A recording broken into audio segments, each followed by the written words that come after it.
Jadi Abang Saiful mau ngambil rokok. Oke, sudah. Bentar, kita bikin Kopinya judulnya nggak ada. dulu. Kopinya Ya, kan lumayan buat konten lah. Tunggu ya. Santai dulu. Yo. Apa ini judulnya ini? Kalau aku ngobrol santai dini hari, nggak tahu Oh, apa ini. bincang-bincang bersama mu'alaf. Boleh. Anu kan X. Rahmana Raja itu mu'alaf. Alhamdulillah. Sudah uji emisi di roomnya Manobuluh, saya lolos. Iya, ditanya tentang apa kemarin itu kan. berarti itu mana raja bibelnya udah katam ya. Kalau mualaf bibelnya Ya. pasti udah katam. Alhamdulillah, dari kecil sudah bolak-balik. Bibelnya sudah katam ya. Oh mantap. Bahkan Tinggal status Al-Qur'annya ya. Status saya waktu di mualaf itu memang bukan pendeta, bukan apa-apa, tapi saya salah satu pelatih vokal grup. Nah, di gereja. Di gereja ya. Terus sekarang Qur'annya kayaknya juga udah mendalam ya. Belum terlalu juga, masih belajar juga. Tapi sudah lumayan ya. Alhamdulillah. Amin ya. Makanya saya sering tantang SMKC itu, saya sering bilang, kalau kau betul-betul pakar Al-Quran sehingga kau bisa acak-acak Al-Quran, saya bacakan ayat, kamu terjemahan, kamu bacakan, saya terjemahkan. Padahal saya bingung, kalau dibacakan lalu ayat yang belum saya mengerti, belum tentu saya bisa, tapi dengan keberanian saya dia tidak berani. Oh, berarti dia takut. Itu namanya modal nekat. Monek namanya modal Anunya nekat. nyusul aja nanti thumbnailnya. Udah live belum Pak De? Karena belum. saya sudah Belum. sering uji. Saya sudah sering uji apologet dari mereka itu yang ngaku-ngaku pakar Al-Quran. Begitu saya sodorkan doa Bapak kami pakai tulisan Arab, tidak ada yang mengerti. Waduh, berarti ketahuan doanya sendiri dia tidak tahu.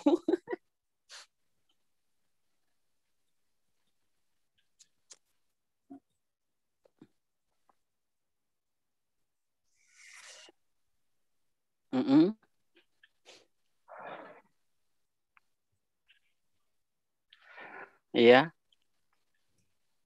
Udah Aki Zulfikar. Sebentar lagi.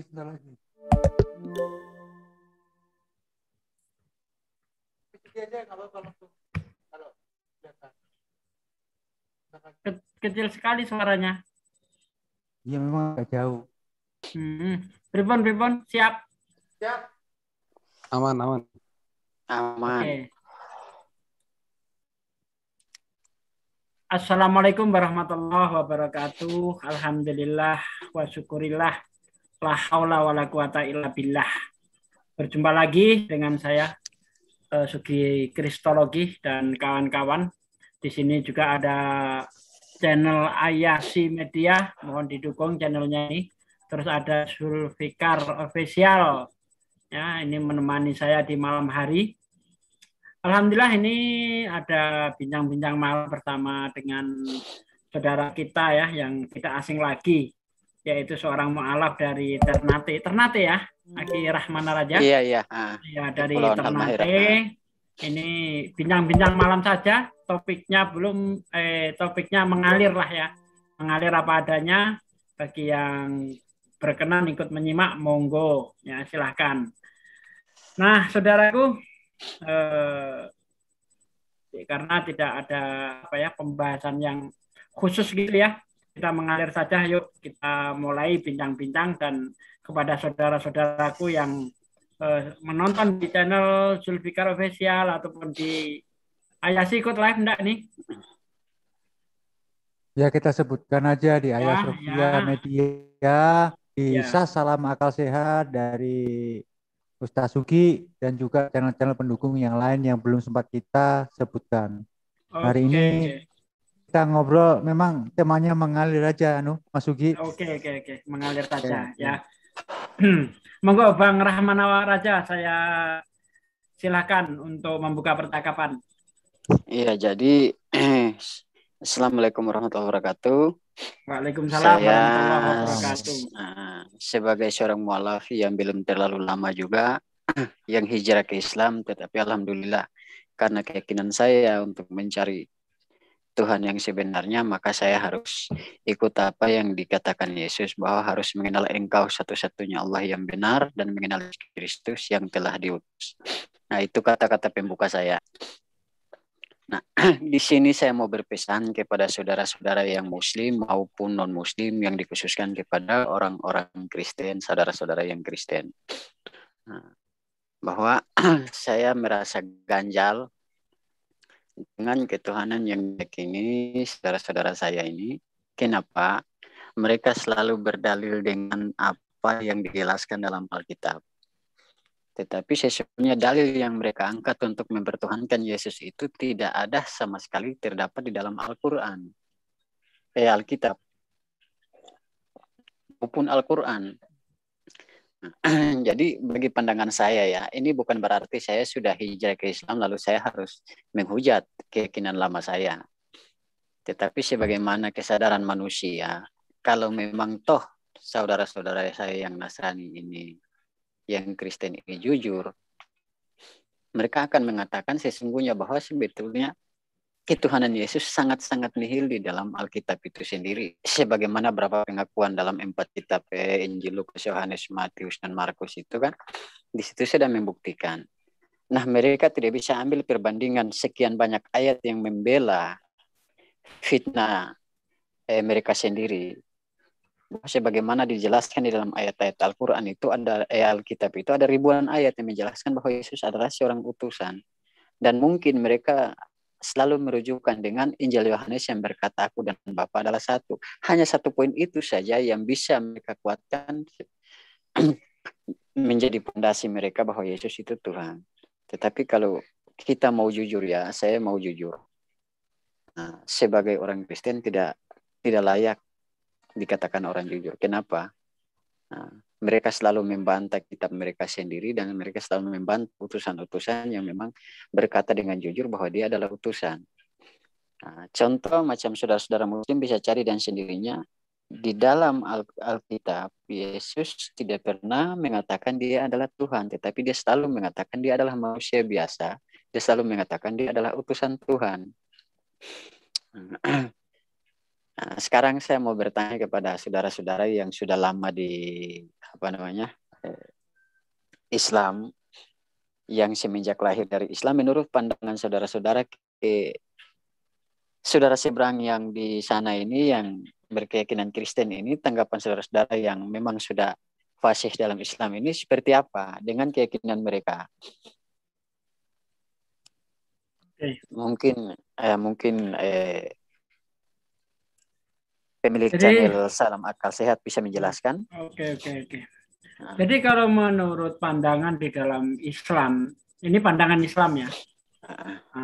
Karena kita yang ditanyakan sebagai orang Muslim, tapi saya juga seorang yang mengamati tentang kekristenan, makanya saya berani memberi predikat atau julukan kepada diri saya sebagai sufi kristologi, karena memang saya mempelajari perbandingan agama itu kan begitu.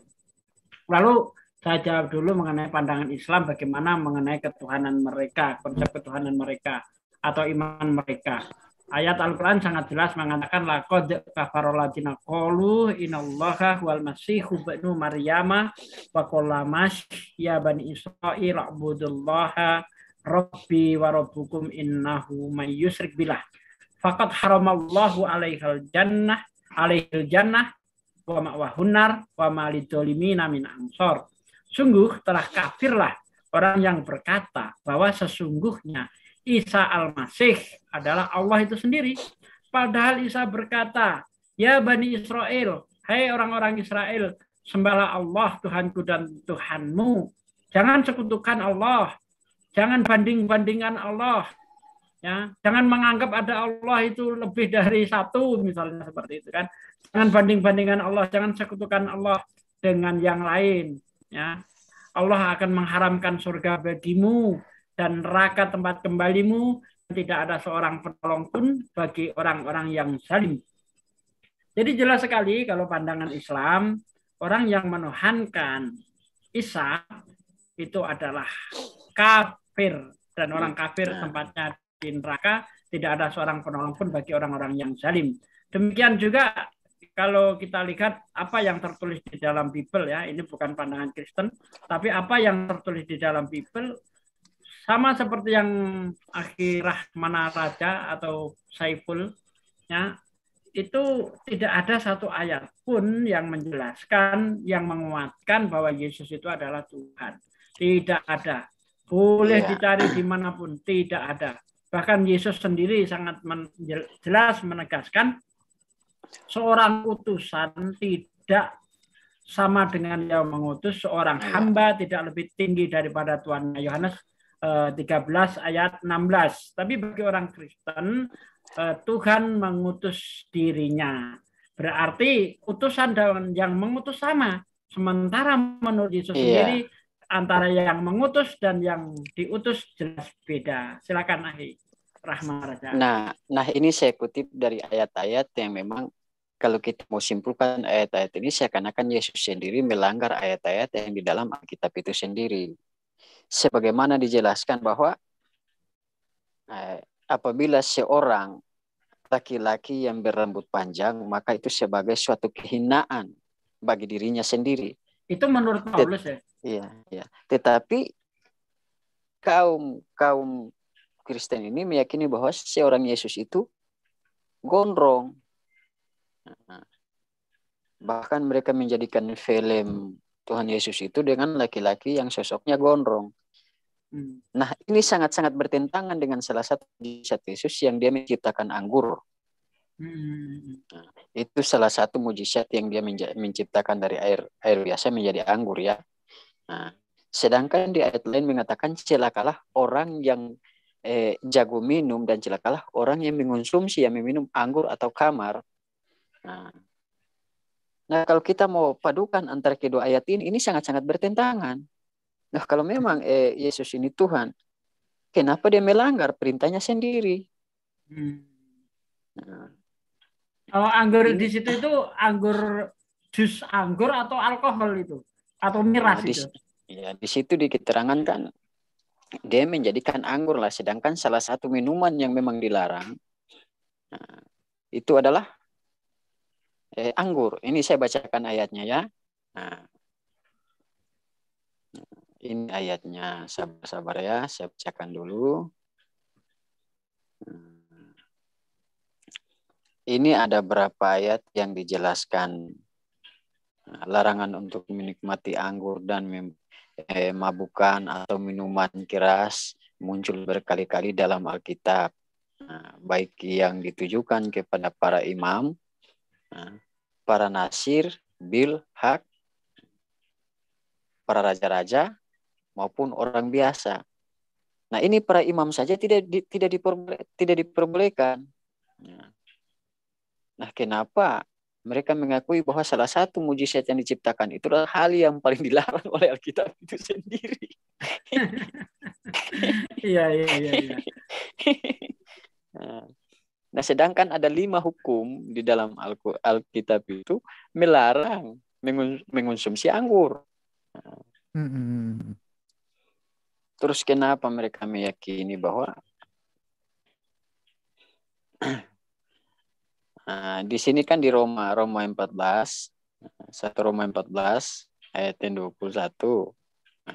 Baiklah engkau jangan makan daging atau minum anggur atau sesuatu yang menjadi batu sandungan untuk saudaramu di sisi Tuhan. Lah, kalau Tuhan bikin anggur.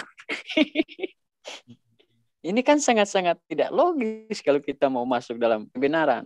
Dan janganlah kamu mabuk oleh anggur, karena anggur menimbulkan hawa nafsu, tetapi hendaklah kamu penuh dengan roh. Di sini lebih jelas lagi tertulis bahwa pada artinya Tuhan membenci orang-orang mabuk, sehingga sebaiknya jaga agar saat minum anggur tidak sampai menjadi mabuk. Lah, disebutkan jangan minum anggur, ini jangan sampai mabuk. Ya sama seperti yang dikatakan Paulus di Nah, dalam 1 Timotius 5 ayat 23, jangan minum air saja melainkan tambahkan sedikit anggur berhubung pencernaanmu terganggu dan badanmu sering lemah. Nah, itu gimana itu? nah, itu saya rasa itu ayat buatan Paulus itu. Kalau kita meluruskan tentang larangan Alkitab, ini sangat-sangat keras. Bahkan ada juga di dalam Alkitab malah Tuhan menyuruh meracuni orang. Sudah pernah ketemu ayat itu belum? Oh, di Amsal 31. Berilah minuman keras kepada orang yang akan binasa, berilah anggur kepada orang yang susah hati agar dapat melupakan kemiskinannya itu. Amsal 31 ayat 6 sampai 7 kalau tidak salah itu. Sabar, Ya. saya cari ayatnya dulu. Nah, saya cari Iya, di dalam ayatnya Amsal dulu. Nah, mudah-mudahan ketemu. Nah, baru ini Tuhan menggauli Sarah. Tuhan di screen nah, ininya. Iya. Kejadian 21 ya. Kejadian 21 sampai Kejadian 21 ayat 1 sampai 2. Tuhan memperhatikan Sarah seperti yang difirmankannya dan Tuhan melakukan kepada Sarah seperti yang dijanjikannya. Maka mengandunglah Sarah. Nah, lalu ia melahirkan seorang anak laki-laki bagi Abraham dalam masa tuanya pada waktu yang telah ditetapkan sesuai dengan firman Allah kepadanya. Nah, berarti ini dia menggauli ini. Ya, sekarang yang jadi pertanyaan, Bang Rahmana Raja ini mengetahui ayat-ayat ini setelah Muslim apa sebelum Muslim dulu sudah tahu ayat-ayat ini? Sehingga membuat Bang Rahmana Raja itu meninggalkan Kristen itu. Nah, justru dengan ayat-ayat inilah yang membuat saya berpaling dan hijrah kepada Islam, karena saya dipilih. Karena saya salah satu pemuda gereja yang memang paling suka membangkang kepada tua-tua gereja di kampung saya. Nah, di sini di Kejadian 3 ayat 22 di sini kan menjelaskan bahwa rupa Tuhan seperti manusia. Nah, kalau rupa Tuhan seperti manusia berarti dia makhluk. Ya. Nah, Tuhan menyesal dan pilu. Maka menyesal Tuhan bahwa Mas Saipul, di antara ayat-ayat yang menurut Mas Saipul itu kan nggak masuk logis ya. Apakah adakah ayat yang paling menggetarkan ataupun merubah pemikiran dari Mas Saipul akhirnya meninggalkan agama yang lama? Yang ayat yang paling tidak mengenakan bagi Mas Saipul. Boleh ceritakan itu terdapat di kalimat yang berkata mengenal engkau satu-satunya Allah yang benar dan mengenal Yesus Kristus yang telah Dia utus. Nah, saya pertama sekali berubah pendapat sehingga saya harus hijrah ke Islam dari ayat itu. Nah, dari itu ya yang menguatkan itu ya. Iya, yang menguatkan saya. Yang kedua, aku tidak dapat berbuat apa-apa dari diriku sendiri, melainkan Dia yang mengutus aku. Kedua ayat itu saya langsung pergi ke kakak angkat saya nama Musa. Saya mulai bertanya tentang Islam. Nah, alhamdulillah si saudara angkat saya yang nama Musa ini belum tahu ngaji, tapi dia buka Al-Quran, saya baca terjemahannya. Akhirnya kita dua sama-sama belajar. Itu prosesnya berapa lama itu, Mas Saipul? Jadi saya sesudah kacau di Maluku itu, waktu itu saya salah satu pasukan perang dari Laskar Kristus juga. Nah, jadi pengalaman saya waktu itu terbunuhnya bapak kandung saya, mama kandung saya, ipar kandung saya, ponakan kandung saya, kakak kandung saya. Nah, dan berapa sepupu dari mama saya itu 2 yang korban. Nah, ada kurang lebih 10 orang, kalau saya mau jujur kurang lebih 10 orang dari keluarga saya yang korban waktu kejadian di Maluku itu. Ya, kerusuhan dulu tuh ya. Nah, dari situ saya mau mulai belajar. Karena begini, di saat saya masih menjadi salah satu pasukan Laskar Kristus waktu itu. Nah, di saat kita belum ketemu jihad, kita belum dengar takbiran, kita masih punya rasa keberanian. Tapi begitu kita dengar takbiran, luluh keberanian kita. Dan saya jujur, luluh keberanian kita. Dari suara takbir Dan, itu ya? Iya, itu saya jujur, itu memang menggentarkan hati lawan. Nah, jadi waktu itu saya pernah ditangkap pasukan jihad di salah satu kampung namanya Gita. Nah, saya disimpan di salah satu sel Kapolsek, nama kecamatan Payahe. Di situ kan ada Kapolsek, saya disimpan di sel itu. Tidak tahu bagaimana caranya malam itu saya bisa keluar tanpa syarat dari sel itu dan saya pulang ke rumah saya. Sampai di rumah saya sekitar kurang lebih jam 3 malam, saya suruh keluarga saya semua lari dari kampung. Mereka bilang tidak usah, kita adakan perlawanan. Saya bilang sia-sia, kita ini tidak seberapa. Kalian lari semua, jangan ada di sini. Nah, akhirnya sebagian lari, sebagian yang kita laki-laki menjaga kampung. Adakan perlawanan, tapi sia-sia perlawanan kita. Itu masih Kristen ya? Itu masih Kristen. Bahkan saya paling banyak juga bakar rumah-rumah orang Islam di sana. Allah. Begitu kita turun di kabupaten sebelah namanya kecamatan sebelah namanya Gane Timur, kita satukan kekuatan di sana, kita serang kampung-kampung Islam yang kecil-kecil di sana. Itu perbuatan saya dulu. Nah, bahkan kalau saya mau jujur, ada juga pasukan jihad yang memang pernah kenal parang saya. Ini saya jujur, demi Allah saya jujur. Pernah kena panah saya, tombak saya. Pernah kenal itu. Karena pernah kalah satu kali pasukan jihad di nama kampung kecamatan Gane Timur sana, kampung Fida itu kan di dalam satu kampung itu, karena semua pengungsi sudah terkumpul di tempat itu. Jiwa perangnya waktu itu ada sekitar 3.000-an. Jihad yang masuk itu sekitar 300-an.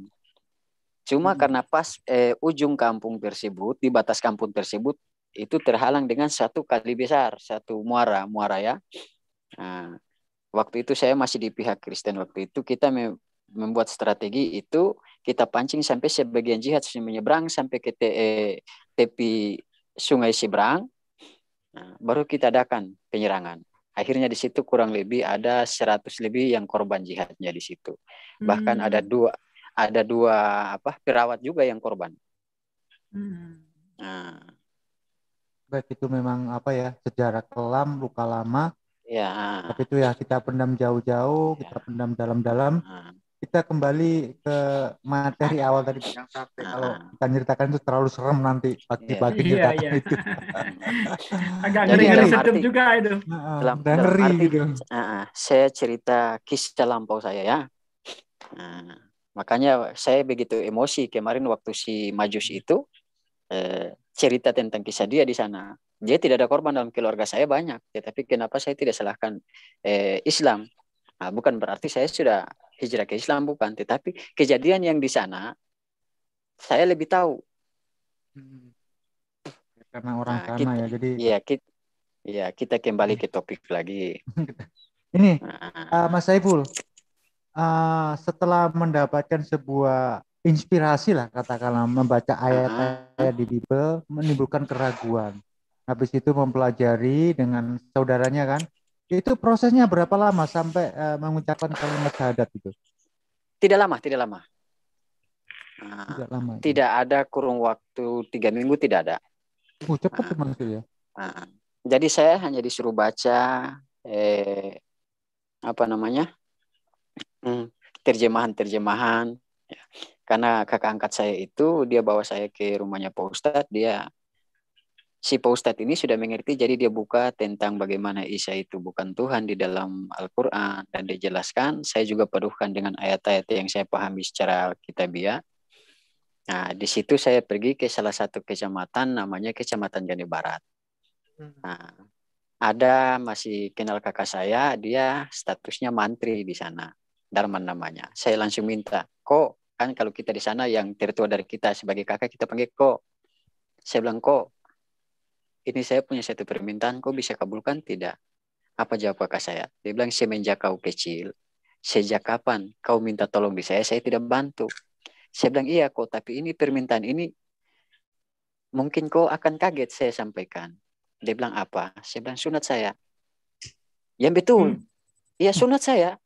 Wah, kalau kau bilang begitu saya langsung gerakan. Langsung dikumpul semua orang tua-tua di situ. Tanya saya benar-benar mau ikut. Saya bersumpah. Saya bilang saya bersumpah demi Tuhan Yesus saya mau hijrah ke Islam. Nah, mereka jelaskan lagi. Tidak usah bersumpah dengan nama itu, tapi bersumpah dengan ini. Allah. Nah, sudah langsung kakak saya itu, kakak sepupu saya itu langsung sadatkan saya di situ. Nah, sesudah itu saya langsung merantau ke Papua. Saya belum belajar ilmu agama di sana. Jujur saya sampai saat ini saya belum pernah belajar ilmu agama di sana. Cuma modal syahadat aja Iya, itu ya. Iya. Jadi sholat pun saya belum pernah belajar, mengaji pun belum pernah belajar. Begitu saya hijrah ke Papua sini, saya kerja di salah satu tempat kerja waktu itu saya profesi saya sensor, kerja sensor.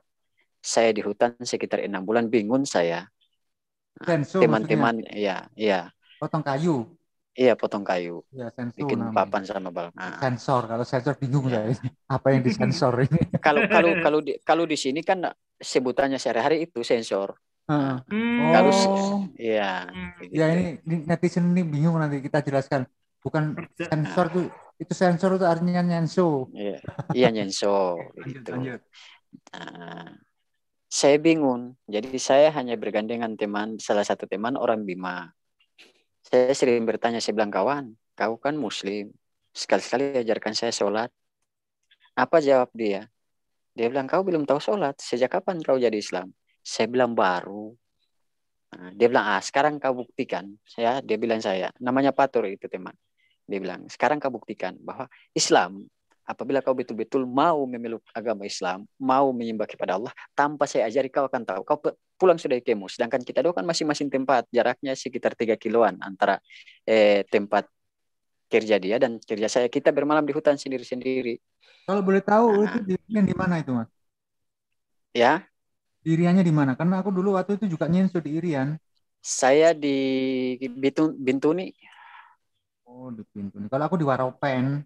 Nah, Sekarang seru. Lanjut. Pas siangnya kita kerja, saya tunggu waktu mulai sore. Saya dalam keadaan susah hati, ya Allah. Nah, saya tuntut hak saya sebagai manusia. Jangan engkau palingkan keyakinan saya sebagaimana engkau adalah Allah yang Maha Kuasa.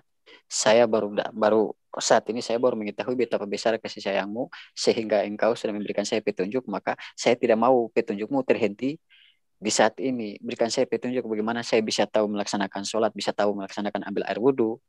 Ini salah satu kalau menurut keyakinan Nasrani mungkin mereka sudah mengatakan salah satu mujizat. Entah saudara-saudara percaya dengan tidak, saya berbicara langsung dengan air. Air yang mengajarkan guru saya, air yang mengajarkan bagaimana cara saya mengambil air wudhu. Ya, ini begini ya.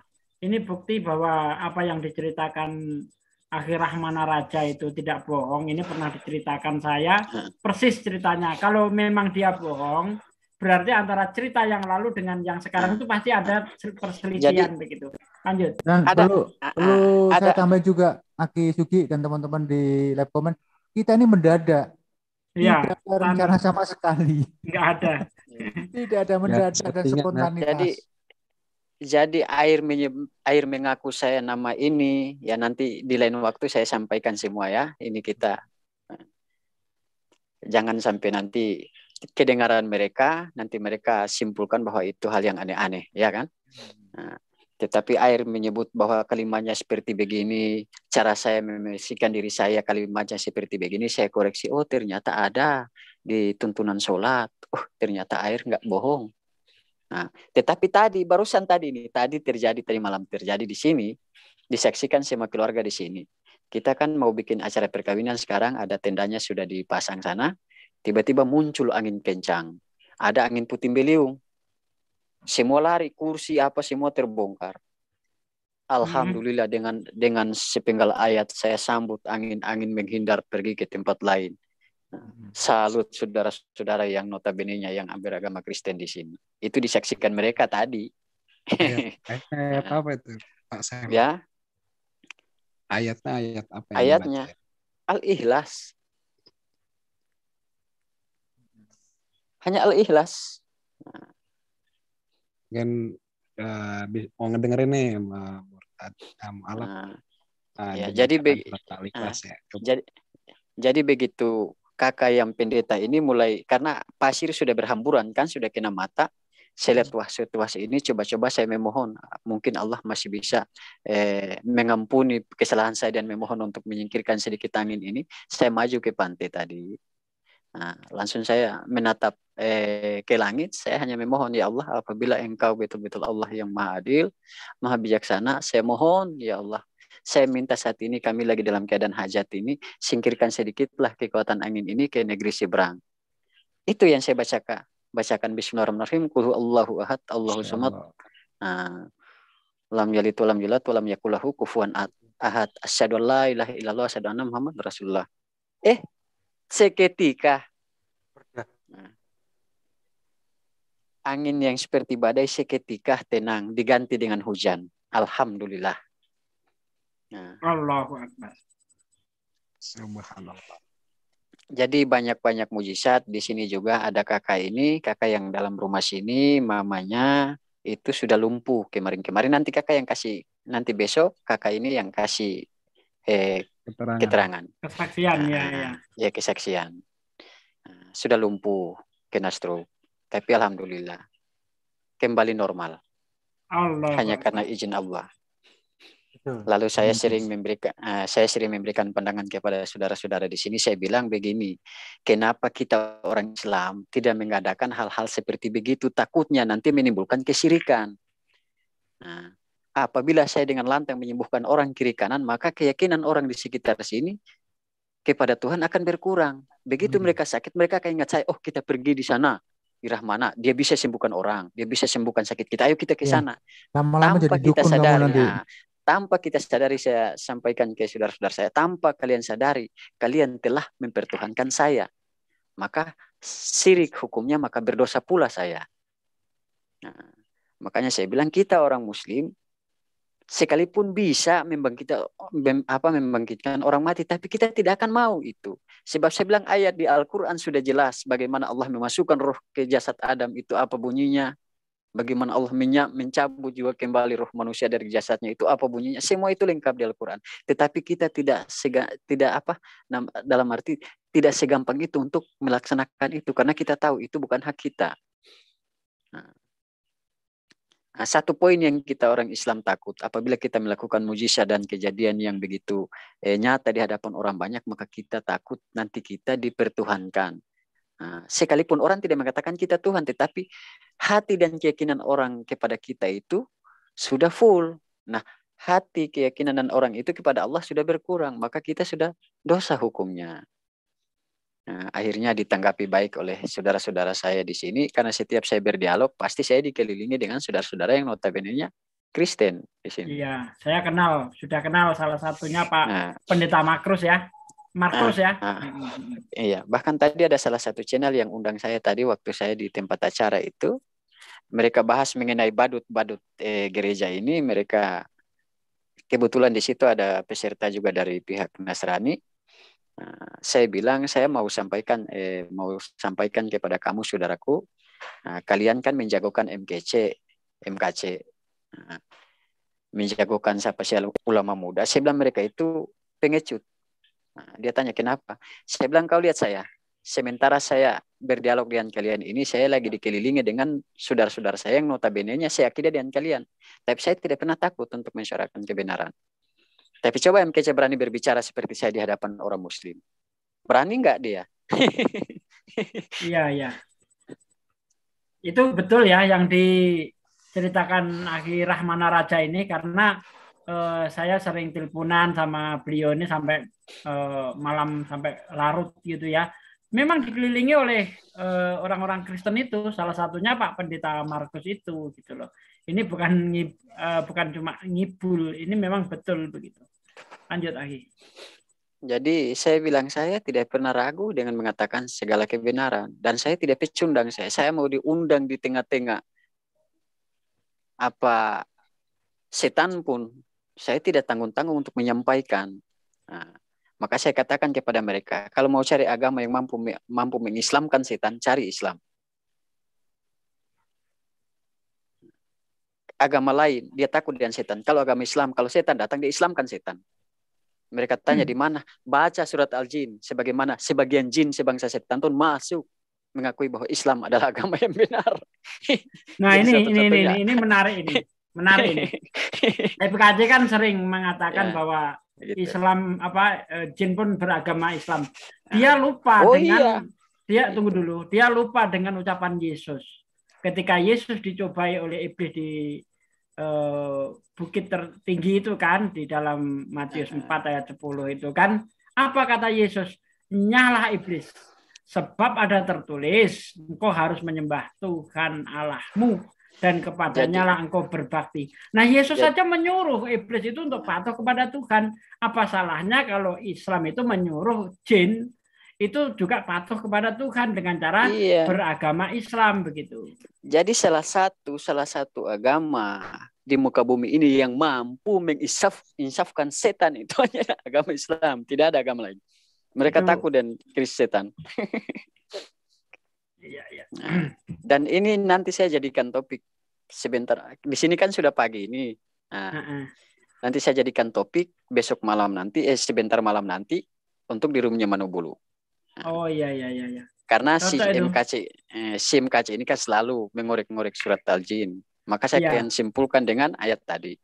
Matius 4 ayat 10 ya. Iya. Yang saya rasa lucu malam itu kan mereka mendesak bahwa saya harus membuktikan Allah itu pernah nampak atau tidak. Mereka berikan pernyataan gugur semua. Aduh, ini seperti apa ya? Sorry.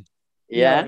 Kalau saya mau tanya, kan di ajaran pas di Kristen kemarin masih Kristen itu bagaimana cara mengusir jin atau setan? Kalau di Islam kan ada istilah ruqyah, ada istilah bertaubat, mensucikan diri seperti adalah mungkin kalau misalkan pernah bertaubat ya, itu salah satu pengusir jin dan setan. Nah di Kristen sendiri bagaimana cara mengusir jin? Jadi begini, untuk mendoakan orang yang kesurupan itu kan hanya menyebut dalam nama Yesus dengan ada ayat yang seperti tadi Bang Sugi sampaikan itu. Ayat itu yang sering dipakai mengusir setan kalau di dalam Kristen. Tetapi ada cerita juga, ada salah satu pendeta dia sering melaksanakan pelayanan ibadah itu di kampung sebelah. Nah, dia selalu dihalangi kuntilanak. Begitu kuntilanak muncul, dia berkata dalam nama Yesus, kuntilanaknya hilang.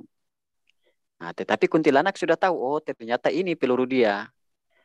Nah, kuntilanak tunggu di persimpangan jalan. Begitu kuntilanak muncul, lihat pendeta langsung kuntilanak yang duluan dalam nama Yesus. Pendetanya hilang. Ada aja. Aduh. Ustaz Sugi. Iya. Sedikit ya. Sebenarnya saya keberatan sekali orang Kristen itu disebut Nasrani. Pada besar-besar hidung semua mereka itu. Padahal mereka itu bukan Nasrani, ya Ustaz ya. Ya itu saya setuju, betul. Lanjut. Jadi kalau kita katakan Nasrani memang mereka besar hidung. Tapi menghadap ke atas hidungnya. Jadi kalau hujan ya kemasukan air. Ini tadi yang mengenai pembicaraan akan ketepatnya Namubulu untuk menghadang KC ya. Bagi saya itu ini dalam teknik ya. Ini kita bicara teknik. Kalau real sih nggak apa-apa kita nyerang ke sana, tapi dalam teknik dunia online ini, saran saya nggak usah ke sana. Kita bikin di sini video tandingan. Karena apa? Kalau kita ke sana menyerang ke sana, termasuk satu membesarkan channel mereka loh Mas. Semakin banyak. Dengan ceritanya Mas Saiful di sana yang penuh katakanlah penuh barokah ya, karomah lah itu isinya karomah. Hidayah. Otomatis di sana itu channelnya lebih membesar dan memancing teman-teman Islam ke sana semua. Itu teknik YouTube. Karena di teknik YouTube itu semakin banyak yang menyerang channel Kristen, mereka itu semakin besar. Kalau mereka itu semakin besar, termasuk kita nggak sadar, membesarkan siar mereka. Iya, saya paham. Makanya saya setiap Betul. muncul ke situ itu saya tidak pernah bertahan lama. Saya hanya kasih lulu lanta keluar karena mereka pasti kick saya. Lagu lama itu, Nah, lagu lama itu. iya. Jadi saya juga sarankan kepada apologet-apologet Muslim, nah, kawal saja roomnya, biar nanti saya sebagai penyerang. Nah, karena yang jelas saya muncul ke sana hanya kasih kocak-kacir pertahanan mereka dengan ayat-ayat mereka sendiri. Karena di sana kita bahas mengenai kebenaran Al-Quran, saya rasa tidak ada gunanya bagi mereka. Nah, jadi yang saya incar itu begitu mereka mengutip ayat Al-Quran, sebentar ayat Al-Quran itu yang nanti membunuh mereka sendiri seperti MKC malam itu. Apa dia bilang? Iya, karena di Islam itu tidak tahu Allah, hanya ada jin, ya ada di surat jin. Nah, saya bilang ya alhamdulillah, karena Alkitab tidak menjelaskan jin itu ada, maka Al-Quran menjelaskan, maka kami orang Islam tahu yang mana jin, yang mana Tuhan. Tetapi kalian kan tidak tahu, begitu nongol api kalian sudah bilang itu Tuhan. Sedangkan iblis diciptakan dari api. Langsung emosi. Iya, iya. Tuhan pernah jadi tiang api, ya kan? Iya. Betul. Siapa? Si kelucuk ini langsung kebakaran dia. Dia bilang, saya tidak bilang itu Tuhan. Saya bilang, nah tadi kan kamu ngotot. Sebagaimana kamu mengatakan bahwa di Al-Quran itu Tuhan berbicara dengan Musa dan Tuhan itu di dalam gumpalan api. Nah, bagaimana Musa membawa umatnya itu di malam hari, Tuhan menjadi tiang api. Kamu yang bilang. Terus kenapa kamu membantah lagi? Kocar kacir mereka. Jadi saya senang. Maju kena, mundur kena jadinya ya. Jadi saya senang itu nongol ke situ apabila mereka mengutip ayat Al-Quran. Di situ kesempatan saya menyerang.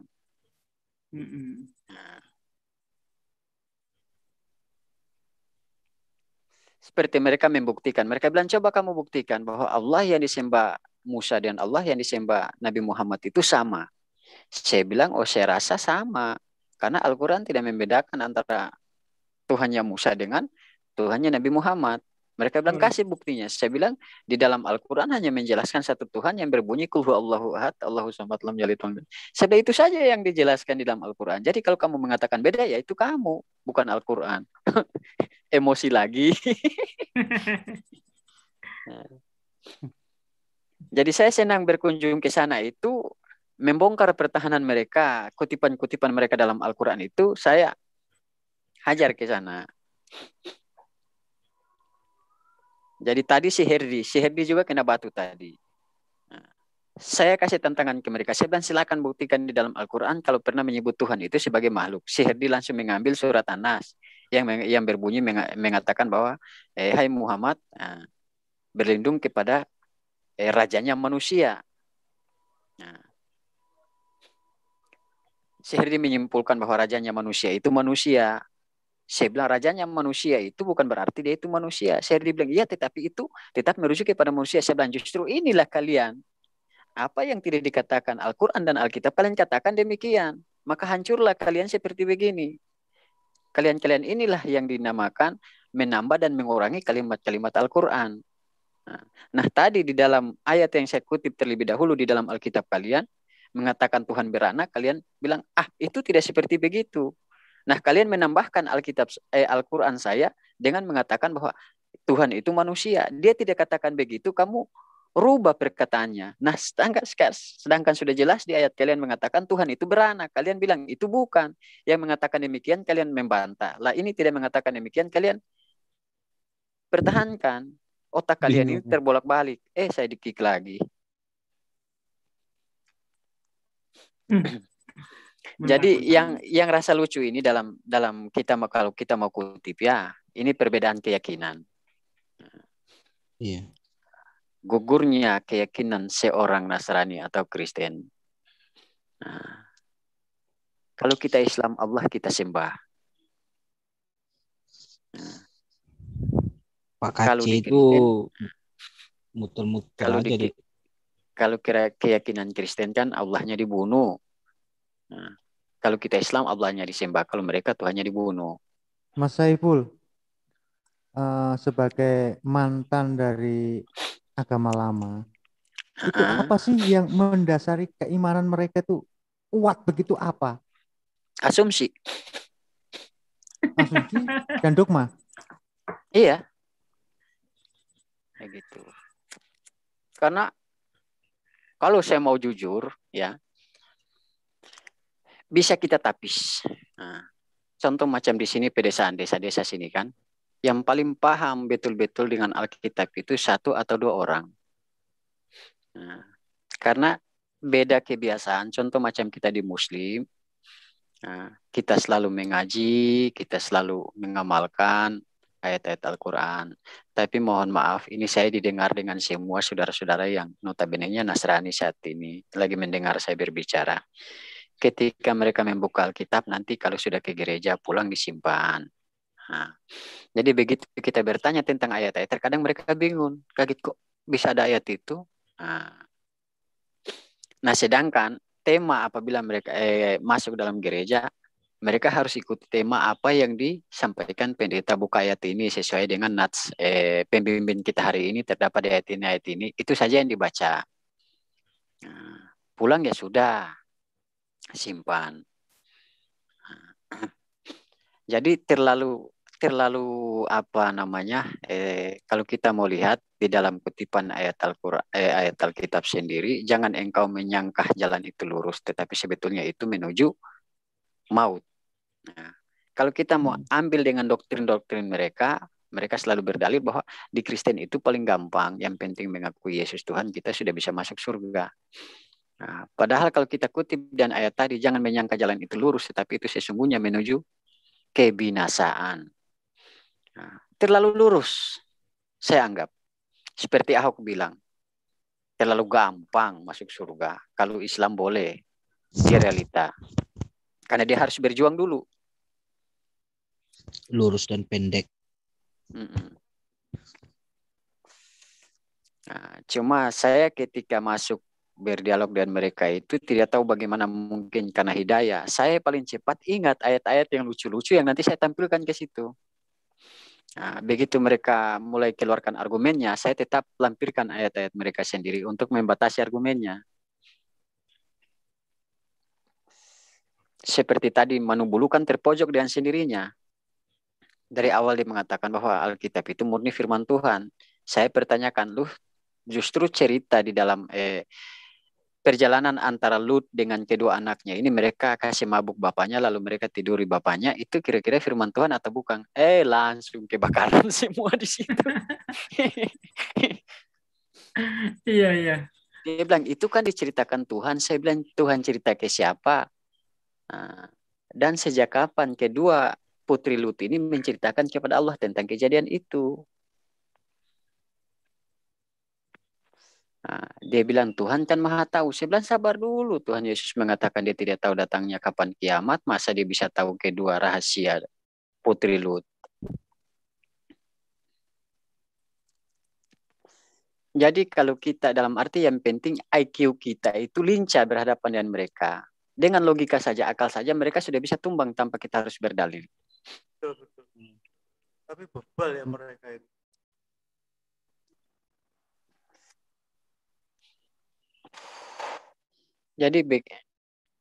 Jadi begini, kalau kita mau kutip dalam keseharian saudara-saudara kita yang Nasrani ini, bisa dikatakan seminggu sekali mereka membaca Alkitab.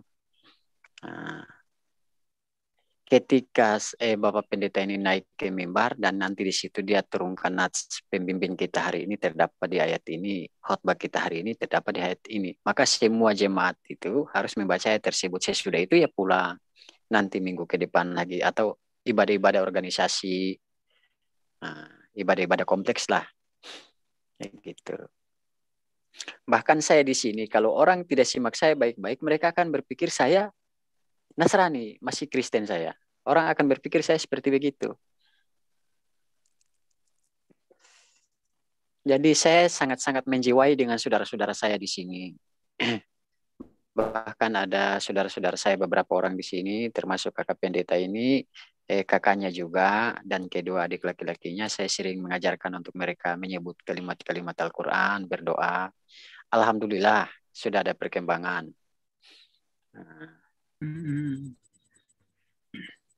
Jadi saya bilang apabila kita mengucap saja kun fayakun dengan nilainya banyak, mereka kaget. Begitu melaksanakan itu kok mereka bisa tembus tembok, melihat kiri kanan, bahkan mereka di rumah di pantai sana jaraknya sekitar mereka bisa lihat tembus apa yang saya di sini buat. Mereka heran, wih, kok kita bisa sedang itulah Roh Kudus yang sesungguhnya. Bahwa apabila kita dihikmai dan hikmah dari Tuhan, dari Allah, maka kita bisa melihat dan bisa mengerti segala sesuatu yang akan terjadi di muka belakang kiri kanan kita. Jadi alhamdulillah. Enggak, siapa Akhir Rahmana Raja ini sering nggak diskusi dengan saudara-saudaranya yang masih Kristen itu? Sering, bahkan tiap hari. Setiap kita duduk saya sampaikan tentang pemahaman-pemahaman Islam, riwayat-riwayat. Tadi kemarin sore juga saya ceritakan sebagaimana dalam manaqib Syekh Abdul Qadir itu dia membangkitkan seorang anak yang hilang di lautan itu. Dengan saya simpulkan dengan kejadian waktu Nabi Ilya, dia membangkitkan orang mati yang dia tiduri di atas orang mati itu, dan beberapa saat kemudian orang itu bangkit kembali. Itu kan ada di dalam Alkitab. Itu bukan tulang Elia. Bukan, tulang lain. Lain lagi. Nah, gini. Berarti tulangnya Elia ini, Elia apa Eliasa itu ya? Elia ya. Elia. Tulangnya Elia itu lebih hebat dong daripada Yesus. Yesus hidup bisa membangkitkan orang mati. Sementara Elia yang mati tinggal tulangnya bisa membangkitkan orang mati. Iya. Jadi kira-kira lebih hebat mana itu? Jadi kalau kita mau kutip di dalam Alkitab itu mungkin ada dua sisi. Si Elia dia membangkitkan orang mati. Coba saya cari ayatnya ya, tulang Elia membangkitkan orang mati ya.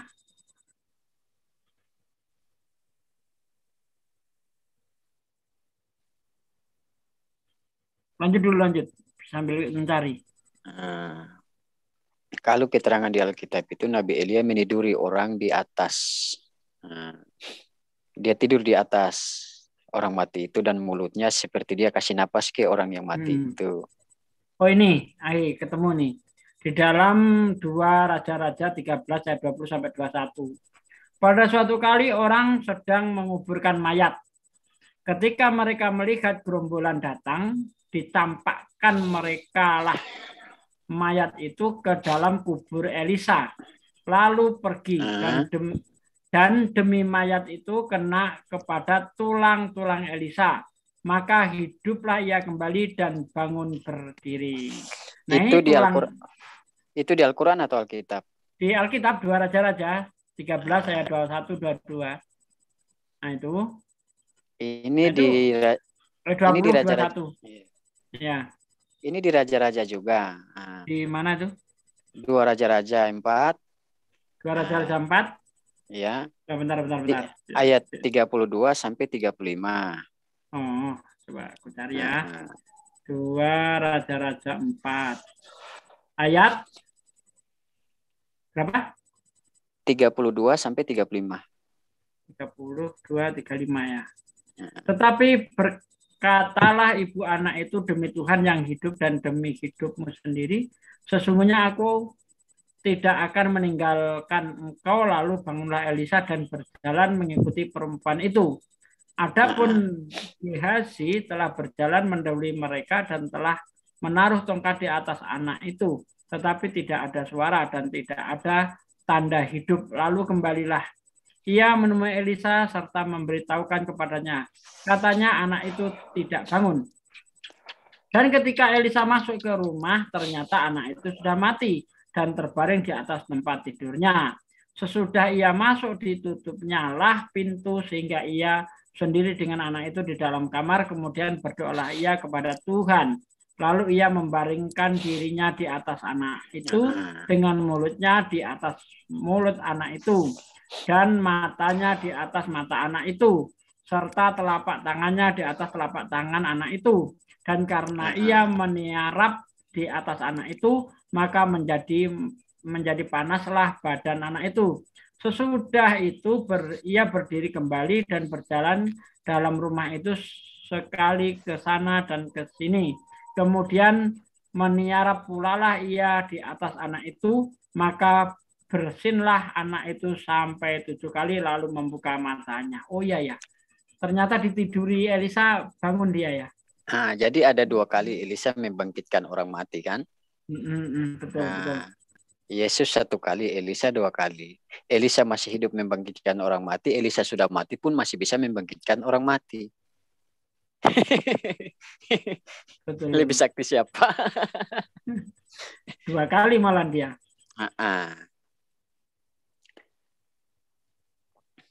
Jadi seperti kita mengatakan bahwa Isa ini kan, atau Tuhan Yesus ini kan lahir dari firman. Nah, dia tidak dibentuk oleh Allah langsung, tetapi Roh Kudus yang bekerja. Kata lain Roh Kudus itu kan boleh saya kritik dikit dong? Kalau bisa, janganlah menyebut Yesus itu dengan Tuhan gitu. Dalam arti saya ambil kata-kata Injil ya, bukan berarti dengan apa namanya. Penting gak diimani, benar. Iya, saya ambil kata-kata Injil karena kalau kita mengutip Injil kan harus sesuai dengan perkataannya kan. Nah, tapi saya akan rubah kata-kata saya.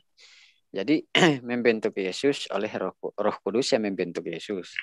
Tetapi coba kita kembali kepada Nabi Yeremia. Di situ Allah sendiri berkata, "Hai Yeremia, sebelum aku membentuk engkau di dalam rahim ibumu, aku telah mengenal engkau." Ini Tuhan sendiri yang membentuk dia di dalam rahim ibu. Nah, Yesus ini Roh Kudus yang bekerja.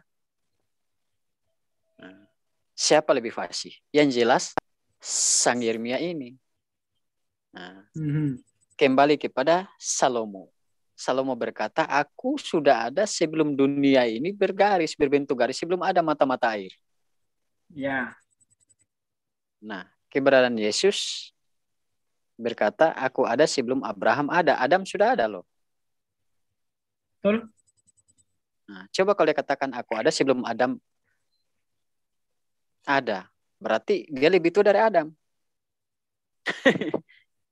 Jadi masih ada yang lebih di atas itu, tidak dituhankan. Kenapa masih ada di bawah itu dituhankan loh? Ya, alasan mereka memang itu ya. Yesus ada sebelum Abraham ada itu.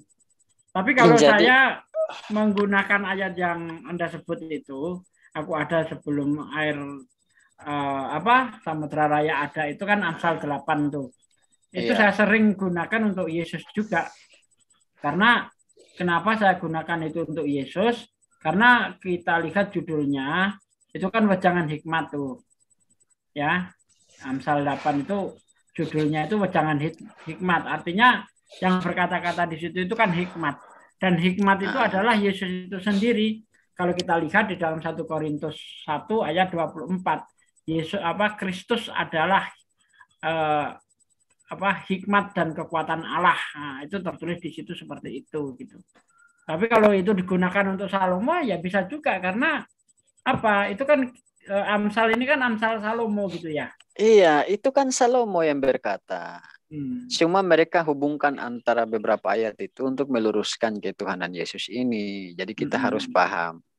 Nah, jadi kita harus cari ayat-ayat pembatas antara ayat itu.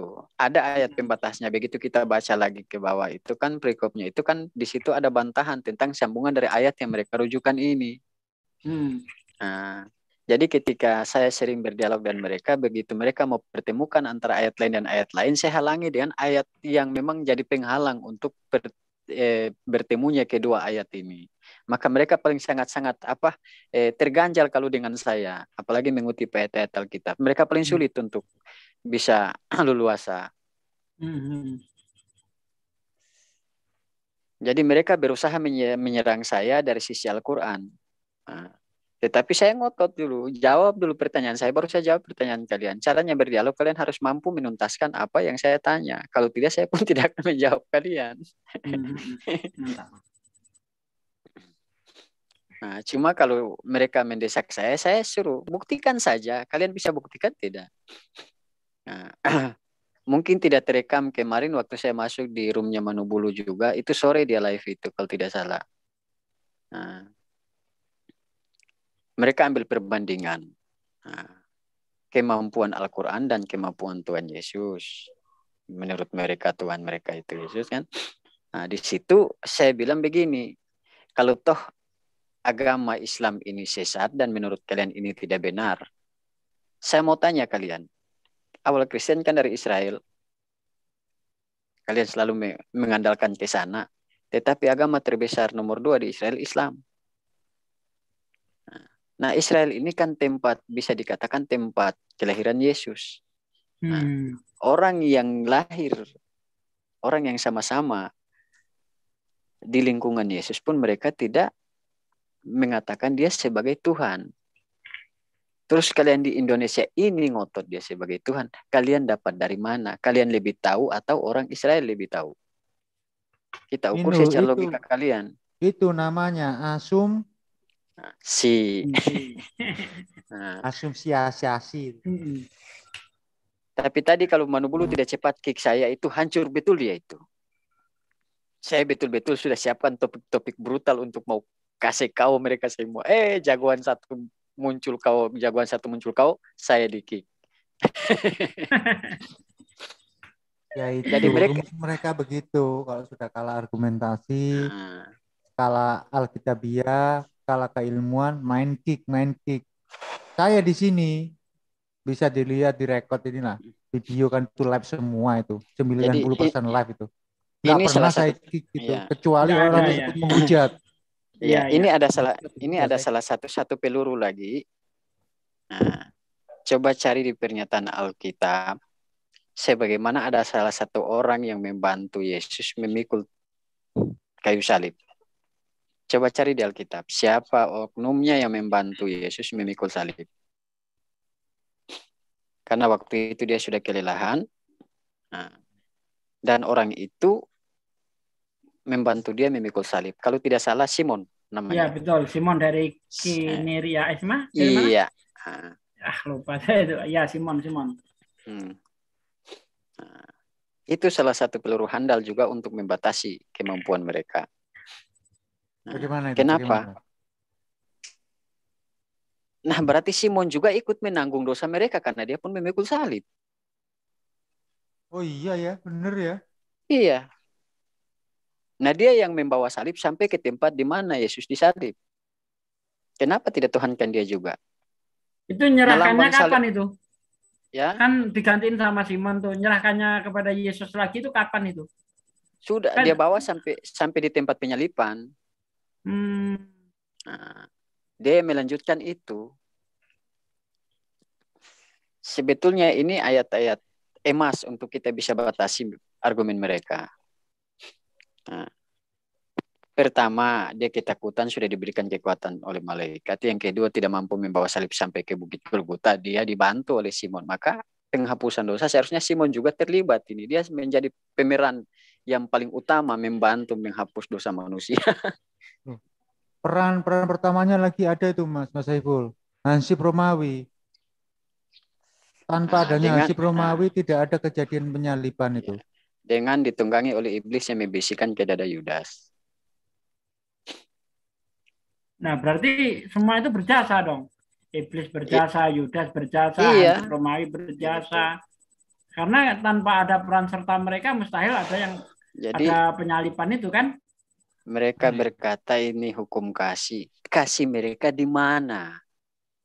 Nah, ya kepada kasih Indomie. Tuhan mereka. Pak Saiful, halo Ustaz.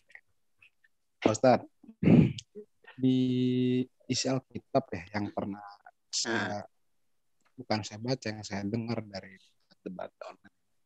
Ada isinya itu sebarkanlah agama Kristiani sampai bangsa-bangsa lah, isinya ada bahasa bangsa-bangsa itu ayat teman-teman Pak Suki saya permisi dulu mau subuhan dilanjut dulu ya. Iya. Pak Jul ya. Oh, itu dia ada di dalam Matius 28 ayat 16 sampai ayat 20 itu. Beritakanlah Injil ke seluruh dunia, jadikanlah semua bangsa itu muridku dalam nama Bapa, Putra dan Roh Kudus. Itu firman ya Pak Ustadz Sugi ya. Itu kan firman ya. Nah, sebentar, itu firman ya. Ucapan Yesus kan ya di ayat Matius itu kan. Katanya, tapi kalau menurut para pakar perjanjian baru, ayat itu ayat sisipan. Karena Jadi, sebenarnya ya. Matius 28 itu hanya sampai di ayat 15. Begitu. Nah, sementara saya menemukan nih ya, saya cari masa di Kisah Para Rasul pasal 16 ayat 6 dan 7. Ya, tentang tentang pelarangan menyebarkan Injil ke Asia itu kan? Iya. Iya, betul. Kenapa Roh Kudus melarang penyebaran Injil ke Asia? Sementara Tuhan masa ngelarang agamanya jadi untuk sebetulnya itu begini. Sebentar. Ayat selanjutnya itu Roh Yesus juga melarang itu. Ayat selanjutnya kalau dibaca di ayat selanjutnya. Nah, kira-kira di dalam kutipan itu apa keuntungan kita sebagai debater apologet Islam untuk mendobrak mereka? Di situ kita ada keuntungan di situ.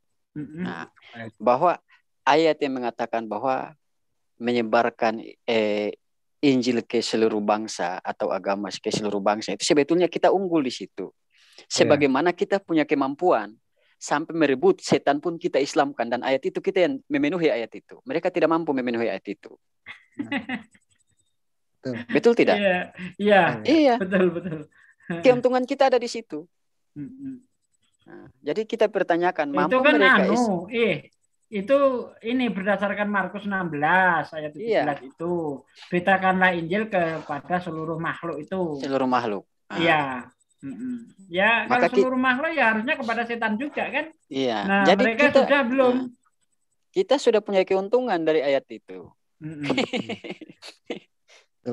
Ya, kita Islam, jangankan hewan yang bisa bicara, jin saja kita takluki dia di hadapan Islam dan memeluk Islam. Mereka bahasa pernah. Sekarangnya setan belek ya. Iya. Nah, seandainya genderuwo bisa datangi saya Islamkan dia. Sebenarnya setan dan jin itu kan beda loh, jangan disamakan lah. Jin itu adalah pribadinya, setan itu nafsunya. Ya, manusia juga punya setan, nafsu setan. Cuma kalau menurut persepsi mereka kan semua itu kan sumbernya dari iblis kan. Nah, jadi kalau macam kita berdialog dan mereka, menurut pendapat saya itu kita tidak usah membedakan supaya dengan kita samakan maka mereka lebih hancur. Nah, bapaknya iblis siapa? Ya. Bapaknya iblis. Masa belum tahu MKC? Itu bapaknya iblis. Ada disensor. Itu apa namanya? Jelmaan Azazil itu sepupunya Dajjal. Iya. Nah. Ya seperti kemarin tuh kan teringat juga saya. Apa bedanya? Apa yang telah kamu lakukan dari Kitab Kuning? Apa tuh gimana kemarin tuh? Dijawab sama si Viral Indonesia. Ya, bukti sih saya menjalankan Kitab Kuning, kami tidak menjadi penipu seperti kau MKT, ya begitu dijawab oleh Viral Indonesia. Kemarin si siapa? Bang Egel undang saya tidak sempat Saya baca chatnya Bang Egel, astaga ini sasaran montok si Azazil ada di Viral Indonesia, saya tidak sempat masuk. Kalau sempat masuk hancur. Bukan di Viral, di mana HMC kalau nggak salah. Di HMC di media channel. Ya, di media channel. Iya, media channel kalau nggak salah. Jadi si Bang Egel undang saya. Tapi saya baca chatnya Bang Egel sudah selesai. Saya rasa rugi. Oh, alah. Aturan puas itu kalau di situ itu karena saya sasaran saya sama hanya media itu.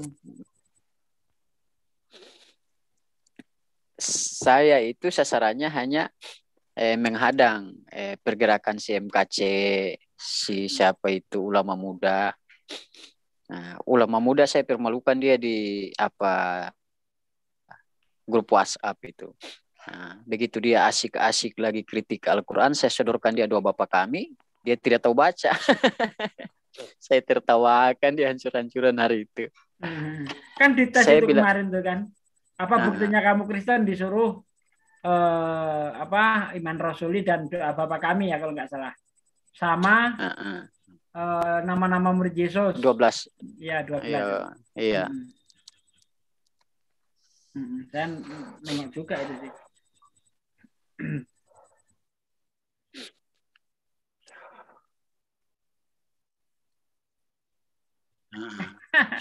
Ya makanya itu menunjukkan bahwa dirinya itu bodoh. Kenapa saya katakan bodoh? Karena sebelum ada kitab kuning orang Islam sudah sholat 5 waktu. Kitab kuning itu kapan munculnya? Apa abad ke-19 saja itu? Yang saya rasa lucu itu dia bunuh diri dengan surat Al-Jin waktu bahas ketuhanan itu.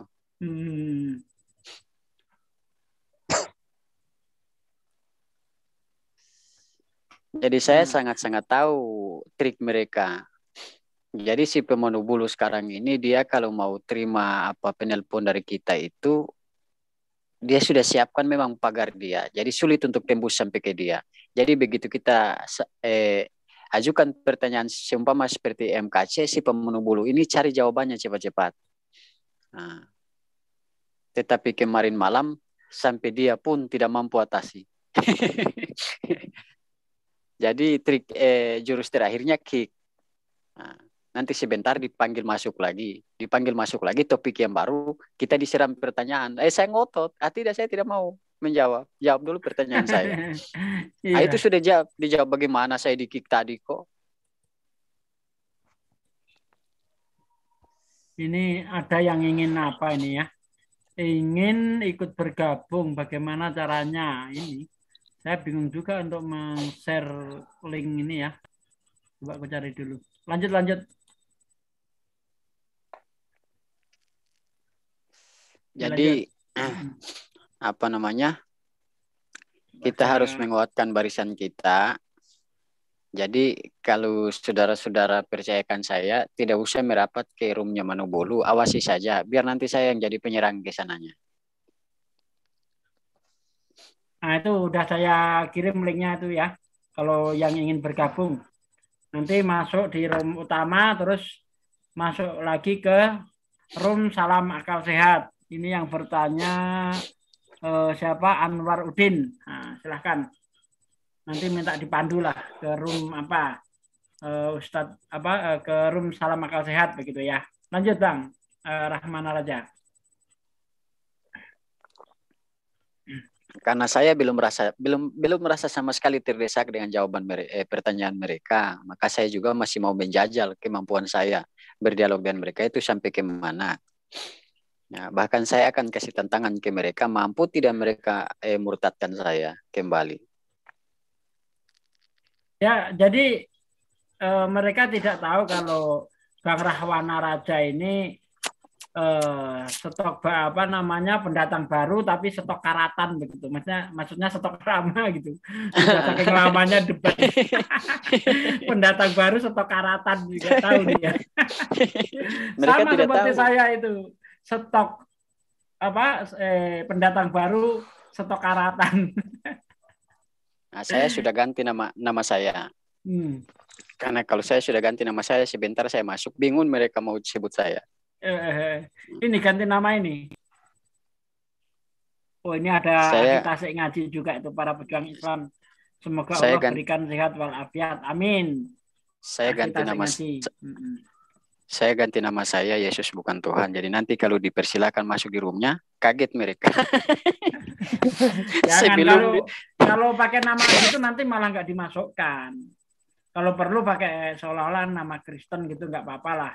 Itu kan tidak, pasti dia akan penasaran. Percaya dia akan penasaran. Dan begitu dia panggil nama saya sudah membuktikan. Bukan Tuhan. Iya, trik. Nah, Yesus bukan Tuhan, alhamdulillah sudah mengakui gitu ya. Jadi begitu masuk, saya persilakan. Bisa baca nama saya tidak? Begitu dia baca, alhamdulillah. Karena itu trik-trik ya, trik cocok. Iya, itu trik gitu. Enggak, sekarang pertanyaan saya untuk saudara-saudara Akhir Rahmana Raja ini ya, yang masih Kristen Nah, itu, apa yang membuat mereka itu masih berat untuk masuk Islam begitu? jadi begini, karena saya lagi di perantauan, jadi sering-sering juga pulang kampung, makanya saya belum dapat ruang yang benar-benar saya bisa memberikan mereka pemahaman.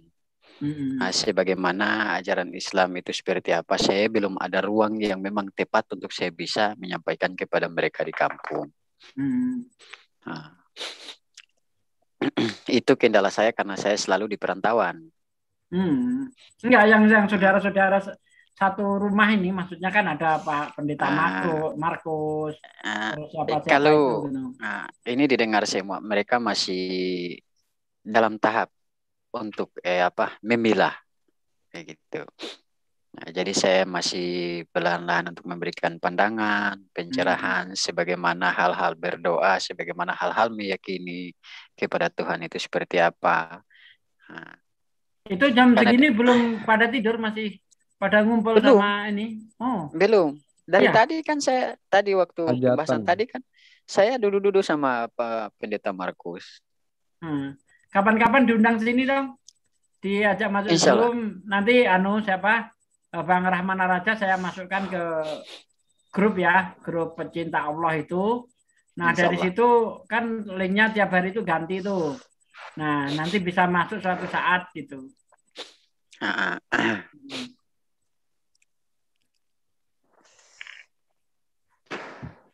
Ya, tapi kita kalau di sini kan nggak ada istilah hujat-hujatan kan, kita debatnya baik-baik ya kan, bagus-bagus, apalagi di sini ada amirnya Akhi Zulfikar ini, wah siapa yang menghujat nggak peduli Islam Kristen dibuang sama beliau itu, jangan macam-macam kalau di sini ya gitu.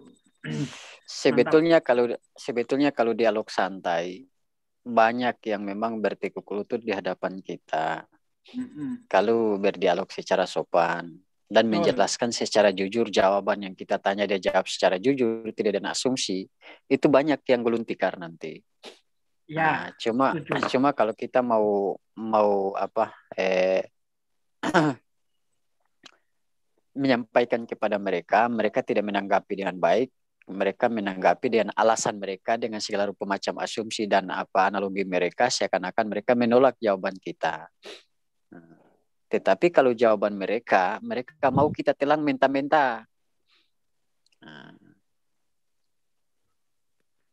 Seperti jawabannya Pak Manubulu waktu saya minta pernyataan di mana Ibu Yesus sudah di surga.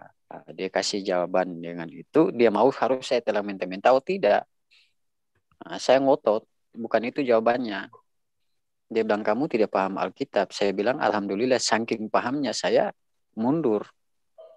Saya hijrah ke Islam. Itu saking pahamnya saya. Sebab kalau kita mau mempelajari, mau hubungkan antara semua ayat, maka di situ garis lurus bahwa Yesus hanya sebagai seorang utusan. Dan itu pengakuan Yesus sendiri. Nah, dia tidak mengakui sebagai Tuhan, kalian mengatakan dia Tuhan. Nah, dia mengakui dia sebagai seorang utusan, kalian ngotot dia sebagai Tuhan. Kalian tidak mendengarkan apa yang Yesus katakan, dia sebagai utusan. Nah, jadi kesimpulannya mereka ini adalah penentang-penentang Rasul dan umat dari umat Dajjal sebetulnya. Kalau kita mau simak baik-baik, inilah umat Dajjal yang nyata.